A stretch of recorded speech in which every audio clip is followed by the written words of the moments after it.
Bismillahirrahmanirrahim. Wal fajr, pasha agimin. Wa layalil ashr, pasha 10 netet.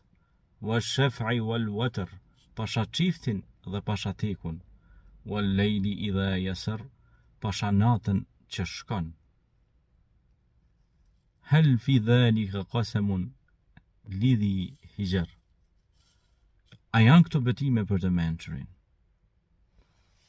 Këto ajete në surën El Fajr na rikujtojnë dhe na tregojnë se çfarë rëndësie të madhe kanë 10 netet e mëdha, se çfarë rëndësie të madhe ka agimi, nata dhe çdo gjë që ka krijuar Allahu xhaleshanu.